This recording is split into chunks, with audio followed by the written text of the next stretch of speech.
یہ بھی ایک بہت بڑا عمل ہے بچوں کے اچھے رشتوں کے لیے. مساجد کے باتھ روم صاف کریں کہ اللہ کریم رکاوٹیں دور کر، کسی گندی راہوں پہ اور کسی ایسے خاندان سے نہ ملا دینا جو ہمیں نچا کے رکھ دے. اور ایک اور بھی عمل ہے چھوٹا سا کہ قرآن کے کور چڑھائیں. ہمارے گھروں میں قرآن کٹے پھٹے پڑے ہوتے ہیں سائڈ پہ، یعنی ہمیں پتہ ہی نہیں ہے کہ ان کو کیسے ہم نے عزت دینی ہے، کیونکہ بزرگ فرماتے ہیں جو شخص قرآن کو غلاف چڑھائے گا ان کے بچوں کو عروسی لباس ضرور ملے گا انشاءاللہ. وکفا باللہ ولیاً وکفا باللہ نصیرا. مسجد میں جو یوزڈ قرآن ہوتے ہیں ان کو لا کے ٹیپ کریں، گلو لگائیں، آرگنائز کریں، اپنے گھروں کے سارے قرآن نکالیں، ان کو تکریم اور عزت دیں، لباس پہنائیں آپ کے بچوں کو. شادی بھی تو لباس ہے نا، قرآن نے اس کو لباس کہا ہے، میاں بیوی کے رشتے کو. ہننا لباس لکم وانتم لباس لہن، وہ تم دونوں ایک دوسرے کے لباس ہو، گرمی سردی سے بچاتے ہو، عزتیں دلواتے ہو، پردہ پوشی کرتے ہو، زبائش بنتے ہو. ٹھیک ہے نا؟ تو لہٰذا ایک یہ عمل آپ کر لیں. ایام ابیض کے روزے کبھی نہ چھوڑیں انشاءاللہ، کیونکہ یہ کہتے ہیں ابیض جو ہے نا انڈے کو کہتے ہیں بیض، سفیدی، بیضہ انڈا ہوتا ہے، تو یہ سفیدی ہے، یہ راتیں سفید ہے، نورانی ہے. اللہ کریم نسلوں کو نورانی بناتے ہیں اور نورانی زوج عطا فرماتے ہیں. ہر مہینے چاند کی 13، 14، 15 کو روزے رکھیں نفلی. وضو کے بعد 3 گھونٹ پانی پیا کریں اس نیت سے کہ اللہ پاک میرے بچوں کو اور پوری امت کے جن و انس کو نیک رشتے عطا فرمائیں. وضو کے بعد دعا قبول ہو رہی ہوتی ہے اور اس پانی میں شفا ہے. اور یہ مرض ہے معاشرے کا کہ اچھے رشتے نہیں مل رہے، بے جوڑ شادیاں مرض ہے. اس مرض سے نجات کے لیے آپ وضو کے 3 گھونٹ بھریں. یہ چھوٹے چھوٹے اعمال میں آپ کو بتا رہی ہوں جو آپ روز کر سکتی ہیں. اس کے علاوہ اگر کوئی مائی کی لالی یا لال ایسا ہے کہ وہ 1 to 9 کا عمل سورت کوثر کا روز کرے، صبح شام کرے، 129 دفعہ سورت کوثر پڑھے. حوض کوثر ہے نا، اس میں جنت کی نہر ہے، خاندان جنت کا نمونہ بن جائیں گے انشاءاللہ. اگر آپ ایسے کر لیں کہ صبح شام 129 دفعہ سورت کوثر پڑھیں، یا پھر صبح میں 129 دفعہ سورت کوثر اور شام میں 129 دفعہ سورت قریش لیف پڑھیں. ٹھیک ہے نا؟ اللہ کریم بہترین زوج عطا فرمائیں گے. اور سورت فاتحہ جب بھی پڑھیں، جیسے چلتے پھرتے آپ پڑھ رہی ہیں، تو جب ایاک نعبد و ایاک نستعین پہ پہنچیں تو اس کی ریپیٹیشن کریں. اللہ کریم تیری عبادت کرتے ہیں، تو جس سے مدد چاہتے ہیں، ہمارے بچوں کے لیے بہترین رشتوں کا بندوبست فرما دے، ایاک نعبد و ایاک نستعین، اس کو ریپیٹ کریں اس نیت سے. اور سورت والضحیٰ صبح میں 40 بار بچوں سے کہیں پڑھیں. جس کا رشتہ ہونا ہے وہ بچہ اگر 40 بار صبح سورت والضحیٰ پڑھے اور پورا دن اس کی آیت نمبر 4 کو بار بار ریپیٹ کرے، وَلَسَوْفَ يُؤْتِيكَ رَبُّكَ فَتَرْضَىٰ، کہ آپ کا رب آپ کو اتنا دے گا، میں کہتی ہوں ایسا دے گا کہ آپ کا دل راضی ہو جائے گا. خوبصورت بیوی دے گا، خوبصورت شوہر دے گا، خوبصورت شکل کی صورت نہیں. آج کل یہی ہوتا ہے نا کہ بس 6 فٹ قد ہو، اتنی باڈی ہو، یہ ہو، ویسٹ ہو، فلانا ہو، جاب ہو، گاڑی ہو، فراری ہو. تو یہ نہیں، ایسا نیک زوج جو جنت تک کا آپ کا ساتھی، آپ کا ہاتھ پکڑ کے آپ کو جنت میں لے جائے. اور ماں باپ بھی والا سوف یوتی کا ربوں کا فتردہ، اپنے بچوں کی نیت سے پڑھے کہ اللہ کریم ان کو ایسا ساتھی دے کہ ان کے من راضی ہو جائیں. ٹھیک ہے نا؟ یہ ویسے بھی من کے روح کے رشتے ہیں نا، جب من نہ لگے پھر گزارے نہیں ہوتے نا. اور میرے رب کے پاس وہ فرماتے ہیں کہ میرے پاس کائنات کے دل ہیں، میری 2 انگلیوں کے پوروں میں میں جدھر چاہوں موڑ دوں. تو ماں باپ بھی ان کے بھی ہافتے یہ 40 دفعہ سورت والضحیٰ صبح میں اور پورا دن والا سوفا یوتی کا ربوں کا فتردہ. لیکن یہ سارے اعمال بچوں کو انوالو کریں، وہ خود کریں، آپ بھی کریں. یا قادر ہو یا نافع میں بڑی خیر ہے کہ اللہ کریم تو قادر ہے، نفع بخش رشتہ بنا. نفع بخش یہ نہیں کہ جہیز کہ ٹرک لے کے آئے، نفع بخش یہ کہ اس میں سے نیک نسلیں عطا ہو، متقین کی امام جو ہماری قبروں کے لیے بھی سکھ کا باعث بنے، ہماری آنکھوں کی ٹھنڈک. اور حضرت موسیٰ علیہ السلام کی چھوٹی سی دعا ہے. آپ کو پتہ ہے جب حضرت موسیٰ علیہ السلام مدین میں گئے تھے تو وہاں پہ یہاں سے ان سے غلطی سے ایک بندے کو مکہ مارا، لڑائی ہو رہی تھی اور وہ گزر گیا. یہ تکوینی امور کے تحت اللہ پاک نے یہ کروایا. آپ بستی کو چھوڑ کے نکل گئے. جب آپ مدین گئے تو وہاں 2 لڑکیاں جو ہیں اپنی بھیڑوں کو پانی پلوا رہی تھیں، اور جس کی وہ بچیاں تھیں، جن بزرگ کی، جن شیخ کی، ان کا نام قرآن میں مینشن نہیں ہے، لیکن کیونکہ مدین کا ذکر ہے تو لوگوں نے اس کو یہ بھی لکھا ہے کہ حضرت شعیب علیہ السلام کی 2 بیٹیاں تھیں، لیکن بعض لوگوں نے انہیں شیخ مدین لکھا ہے.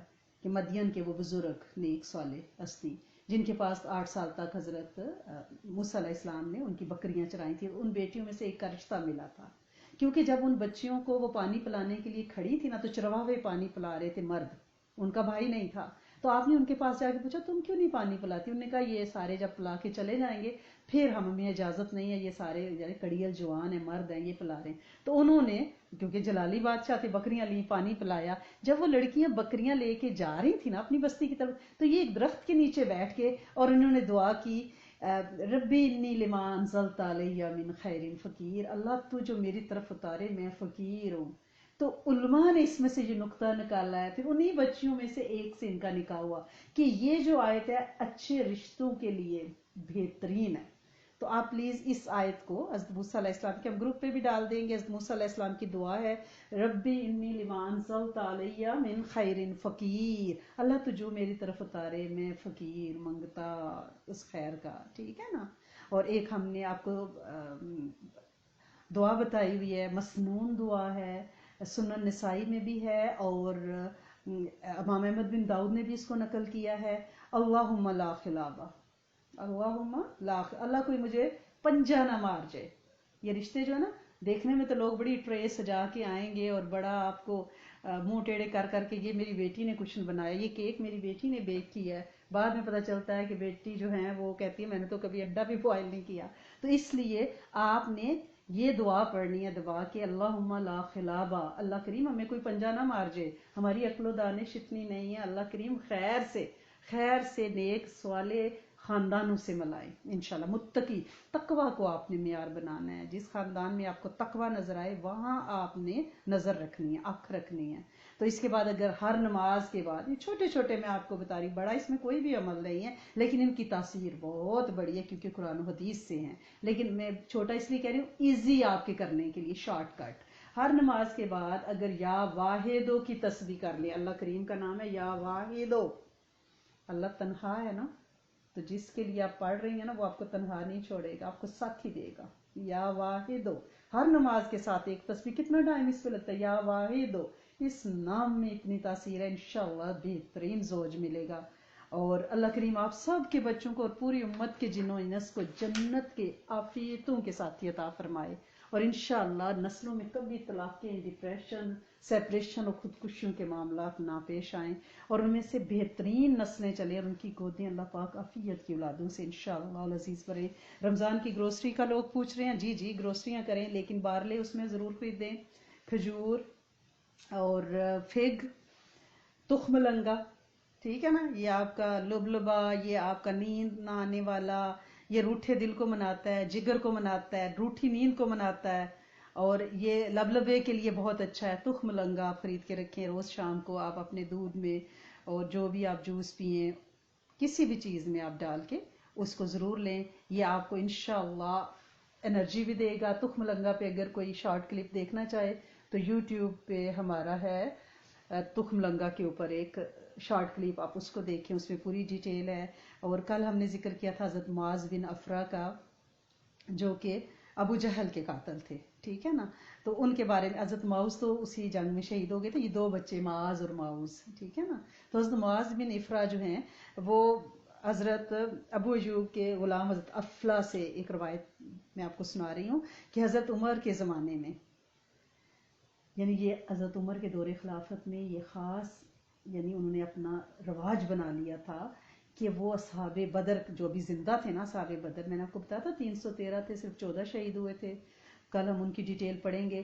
تو حضرت عمر ان بچے ہوئے جو اصحاب بدر تھے نا، جو حضرت عمر کے دور تک حیات تھے، وہ ان کو بہترین جوڑے سال میں ایک بار بنا کے دیا کرتے تھے، اہل بدر کو بھیجتے تھے ان کا اکرام کرنے کے لیے۔ تو انہوں نے حضرت معاذ بن افرا کو ان میں سے ایک جوڑا بھیجا، یعنی بہت مہنگا۔ حضرت معاذ نے فرمایا اپنے غلام سے، اے افلا، یہ جو جوڑا ہے اسے بیچ دو۔ تو حضرت افلا نے اس کو وہ جوڑا جو 1500 درہم میں بیچا۔ تو انہوں نے فرمایا کہ اس 1500 درہم سے میرے لیے غلام خرید لاؤ۔ تو ان کے غلام جو ہیں حضرت افلا، وہ 5 غلام خرید لائے۔ انہیں دیکھ کر فرمایا غلاموں کو دیکھ کے انہیں فرمایا جو آدمی 1500 درم کے 5 غلام خرید کر انہیں آزاد کر سکتا ہے وہ اس رقم سے 2 چھلکے یعنی لنگی اور یعنی چادر 2 چھلکے پہن لے تو وہ بے وقوف ہے۔ اے غلاموں جاؤ میں نے تمہیں آزاد کر دیا۔ جب حضرت عمر تک یہ خبر پہنچی کہ انہوں نے تو جوڑے بیچ دیے، وہ پہنتے نہیں ہیں، جب بھی میں جوڑا بھیجتا ہوں تو انہوں نے اگلے سال ان کو بہت ہی سستا سا موٹا سا کھدر کا جوڑا بھیجا، تو وہ جوڑا لے کے چلے گئے حضرت معاذ بن افرا حضرت عمر کے پاس اور ان سے کہا کہ یہ آپ نے مجھے یہ جوڑا اس سال بھیجا ہے، تو انہوں نے کہا مجھے پتہ چلا ہے کہ آپ وہ جوڑا پہنتے نہیں ہیں۔ انہوں نے فرمایا لیکن آپ مجھے میرا ہدیہ بھیجا کریں، میں اسے جہاں مرضی خرچ کروں۔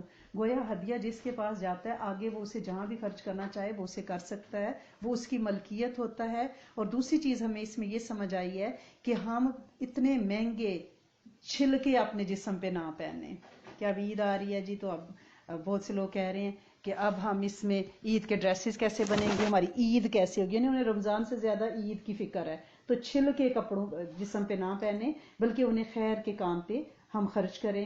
اور نبی کریم صلی اللہ علیہ وسلم جب بھی کسی مریض کے پاس جاتے اس کی عیادت کس طرح کرتے، کیونکہ ان دنوں جتنے لوگ بیمار ہیں نا کرونا وائرس سے ہاسپٹلز میں، تو گورنمنٹ نے ایک سلسلہ شروع کیا کہ یوزڈ آپ کی جو ٹیبلیٹس ہیں، جو ڈیوائسز ہیں، وہ آپ ان کو ڈونیٹ کریں تاکہ مریض جو ہیں اپنے گھر والوں سے رابطہ رکھیں، ان سے بات کریں، وہ ان کو دیکھ سکیں کہ وہ کس حالت میں ہیں۔ تو ہم اگر کسی مریض سے بات کریں تو ہمیں یہ حدیث ذہن میں رکھنی ہے کہ نبی کریم صلی اللہ علیہ وسلم نے فرمایا جس کسی مریض کے پاس تم جاؤ تو فوراً اس کے سامنے خوشکن باتیں کرو کہ آپ کو کچھ بھی نہیں ہوگا، پھر اس مریض کی ڈھارس بندھاؤ کہ اسے اچھا لگتا ہے۔ یعنی یہ نہیں کہنا کہ ہائے کرونا سے تو بڑے لوگ مار گئے، آپ کا کوئی حال نہیں، آئے آپ کو وینٹیلیٹر پہ لے جائیں گے، اس طرح نہیں۔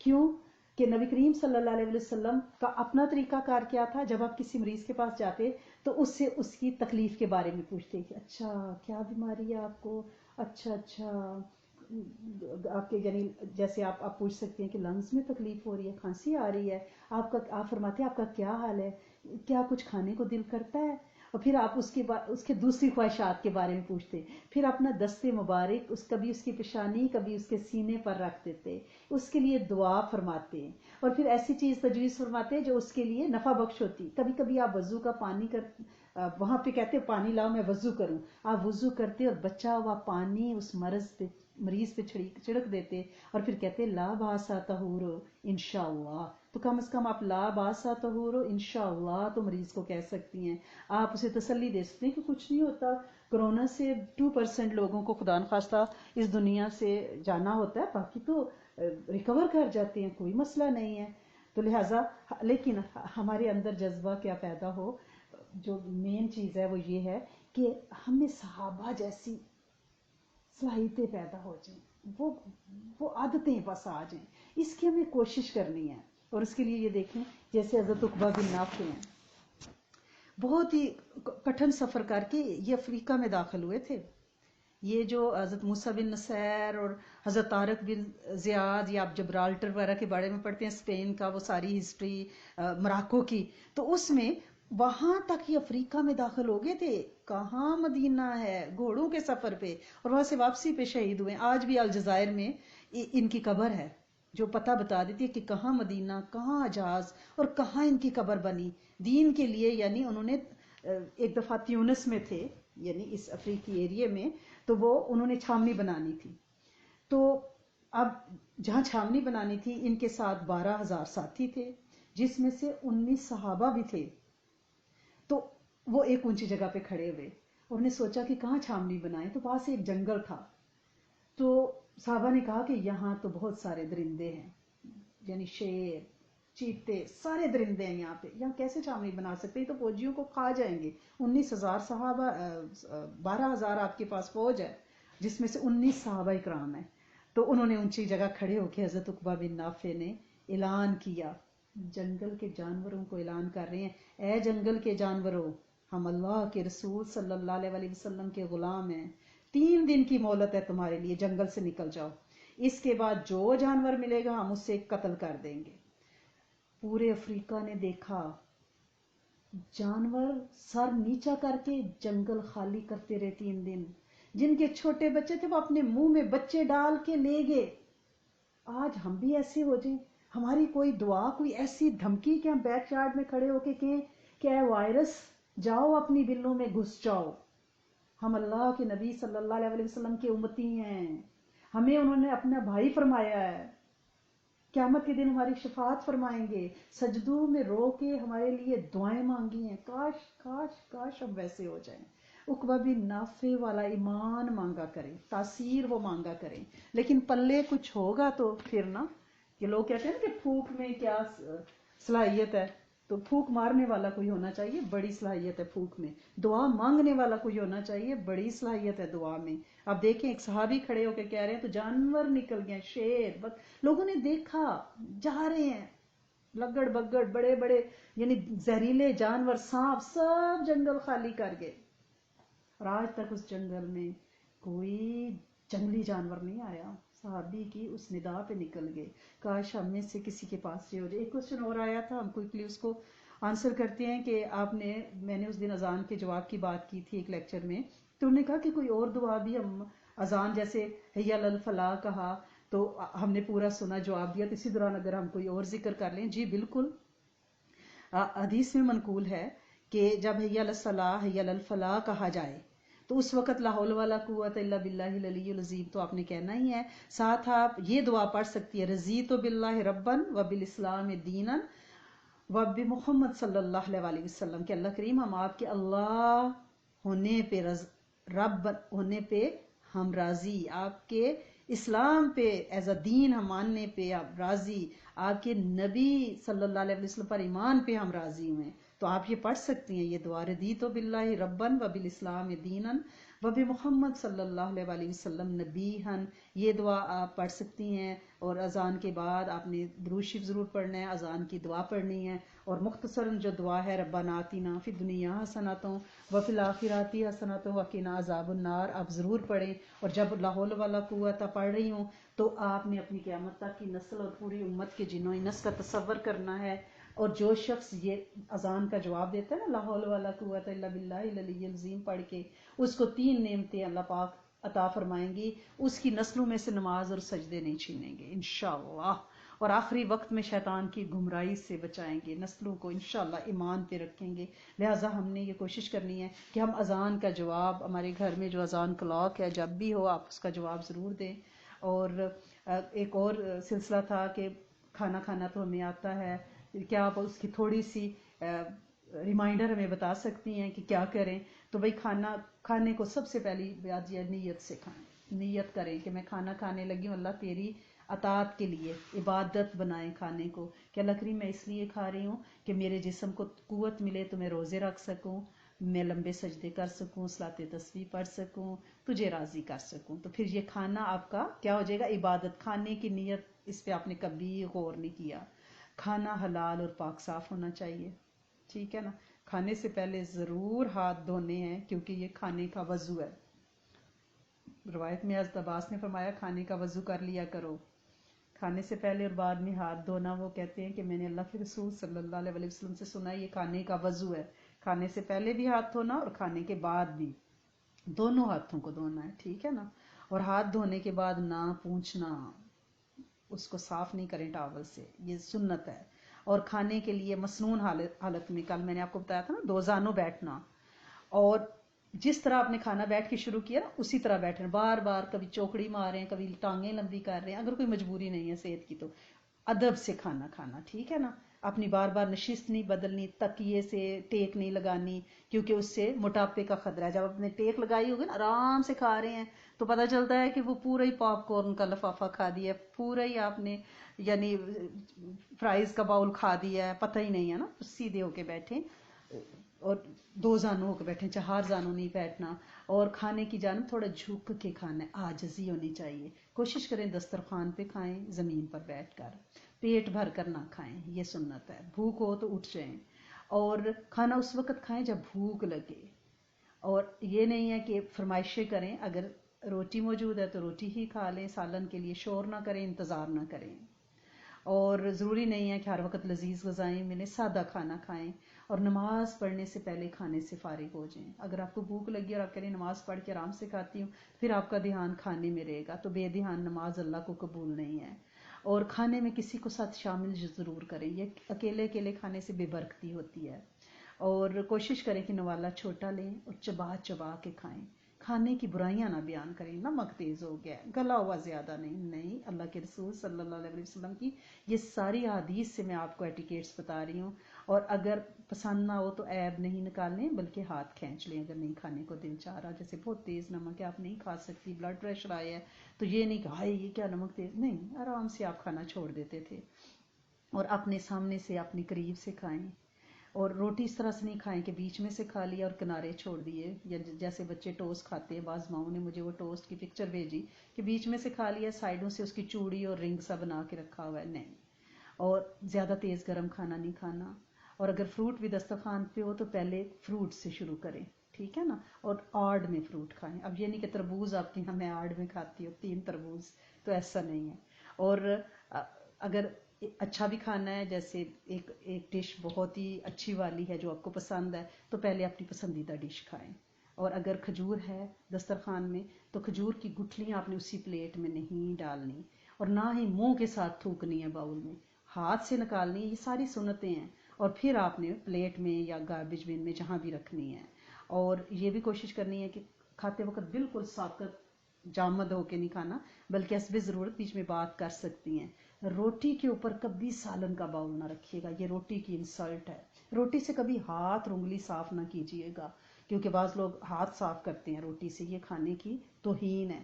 کھانے کے درمیان اگر مجبوری ہو تو پانی پئیں، آخر پہ بالکل نہیں پئیں، کھانے کے شروع میں پانی پئیں۔ اور اگر آپ کا دایاں ہاتھ جیسے شوربہ وغیرہ لگا ہوا ہے تو بائیں ہاتھ سے گلاس پکڑا ہے تو دائیں ہاتھ کی ٹیک اس کو ضرور دیں، صرف بائیں ہاتھ سے آپ نہیں پئیں۔ اور اگر انگلیاں کھانے کے دوران ہاتھ کو ظاہر سالن وغیرہ لگ گیا تو انگلیاں ضرور چاٹیں۔ پانی ٹھہر ٹھہر کے پینا ہے، 3 سانس میں پینا ہے، اور پانی پینے سے پہلے اس میں دیکھ لینا ہے کوئی تنکا وغیرہ تو نہیں ہے، یہ سب سنتیں ہیں۔ اور کھانے سے فارغ ہو کے انگلیاں ضرور چاٹنی ہیں۔ اللہ کے رسول صلی اللہ علیہ وسلم پہلے درمیان کی بڑی انگلی چاٹتے تھے، پھر شہادت کی، اور پھر انگوٹھا۔ اور اگر چاول یا دال اس طرح کی چیز ہو تو آپ 5 انگلیاں بھی لگا سکتے ہیں، اس کی اجازت ہے۔ کھانے کے بعد کل ہم نے بات کی تھی خلال ضرور کریں، اور یہ بھی کوشش کریں کہ کھانے کے ذرات جو دسترخوان پہ ہوں وہ چنیں تاکہ اللہ کریم ہم سے راضی ہو جائیں۔ اور گندی جگہ پہ ہڈیاں وغیرہ نہیں ڈالیں، کامپوسٹ میں ڈالیں یا ایسی جگہ ڈالیں جہاں پہ جانور کھا لیں، یا تو ہم ایسا نہیں کر سکتے، ہمیں کامپوسٹ کرنی ہے۔ پہلے دسترخوان اٹھایا جائے گا، پھر آپ خود اٹھیں گے۔ جب کھانے سے فارغ ہوں تو ہاتھ ضرور دھوئیں، اور دن کو کھانے کے بعد قیلولہ ضرور کریں، تھوڑی دیر کے لیے، یعنی لیٹیں، آنکھیں بند کریں، اس سے رات کے جاگنے میں آپ کو مدد ملے گی۔ رات کے کھانے کے بعد چہل قدمی کرنا بھی سنت ہے، اور کھانے کے فوراً بعد آپ نے پلیز پانی نہیں پینا، کم از کم 1 گھنٹہ آپ انتظار کریں۔ اگر 2 گھنٹے کر لیں تو بہت ہی اچھا ہے، 1 گھنٹہ اور نیم گرم پانی اس کو روم ٹیمپریچر کا پئیں، ٹھنڈا پانی نہیں پئیں۔ آج کل ویسے بھی آپ کو پتہ ہے کھانسی ذرا سی بھی آئے تو گھر والے فوراً کوارنٹین کر دیتے ہیں۔ کھانے کے درمیان اگر پانی پئیں تب بھی، یعنی دایاں ہاتھ اس میں ضرور لگائیں، اور پانی نہ کھڑے ہو کے پینا ہے نہ لیٹ کے پینا ہے، بیٹھ کے پینا ہے۔ اور جب کھانا کھا چکے تو پلیز کھانے کی دعائیں آپ نے ضرور پڑھنی ہیں۔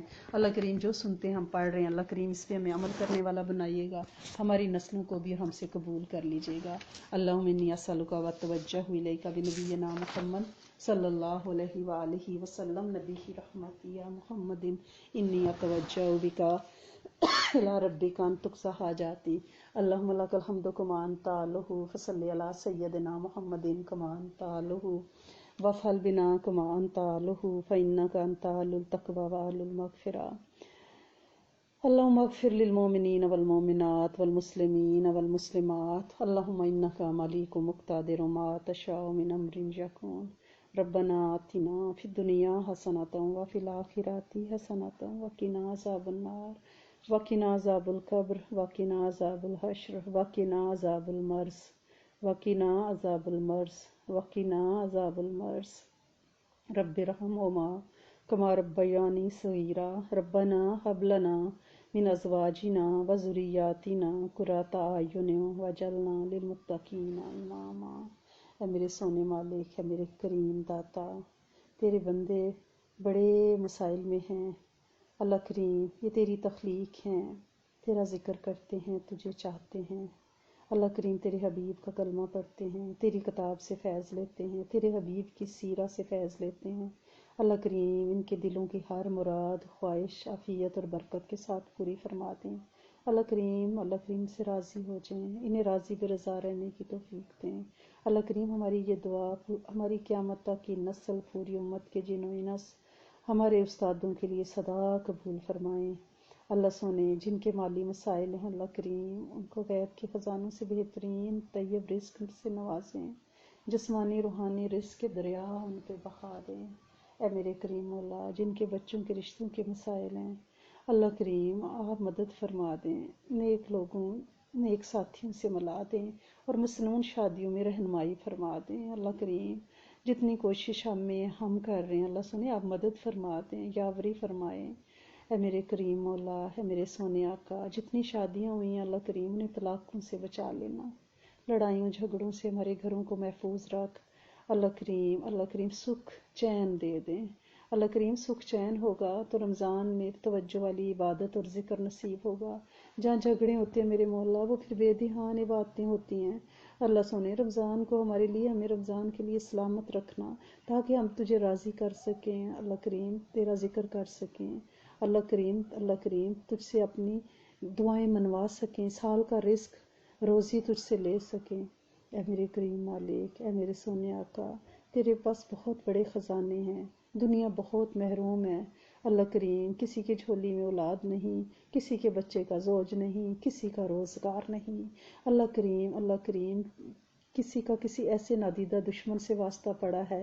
کہ جو اسے زچ کر کے رکھ رہا ہے اللہ کریم اپنی رحمتیں کر دیں، امت کی مشکلات آسان کر دیں اللہ کریم، قیدیوں پہ رحم فرما دیں اللہ کریم، قیدیوں پہ رحم فرما دیں اور ان کی رہائی کے لیے ہمیں ذریعے کے طور پہ قبول فرما لیں اللہ کریم، کوئی گردن ہم چھڑانے جوگے ہو جائیں، پھر رقاب والی جو تیری آیت ہے اللہ کریم اس میں سے ہم کہہ تو سکیں کہ ہم نے بھی کسی کو نجات دی تھی کسی مشکل سے میرے کریم مالک، ہم قابل نہیں، ہمیں قبول فرمائیں، علت ذلت قلت سے بچائیں اللہ کریم ہر ایک کو جادو نظر بد حسد دشمنوں سے اچانک کے حادثوں سے اچانک کی بری خبروں سے اللہ کریم غیر نفع بخش علم سے بچا کے رکھنا اللہ کریم اچانک کے خرچوں سے بچانا اے میرے سونے مالک، جو مال تو نے دیا اس میں برکت ڈال، جو اولاد دیا اس میں برکت ڈال اللہ کریم جو علم دیا اس میں برکت ڈال اللہ کریم، جو کشائش اور سخاوت دیا اس میں برکت ڈالے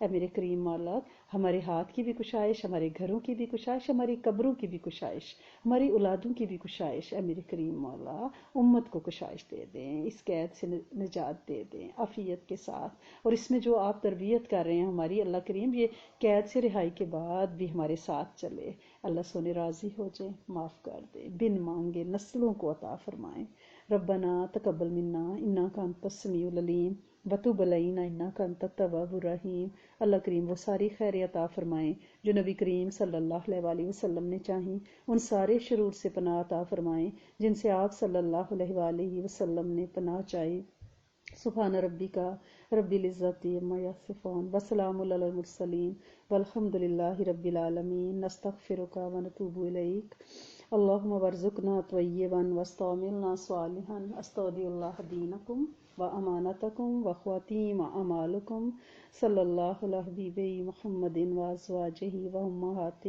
وآل بیتہ واتراتہ وذریاتہ وأولادہ وأصحابہ اجمعین آمین یا رب العالمین ارحمنا یا رب العزت استغفر اللہ العظیم جزاکم اللہ الخیر وأحسن الجزاء فی الدنیا والآخرہ السلام علیکم ورحمۃ اللہ وبرکاتہ ومغفراتہ فی امان اللہ فی جوار اللہ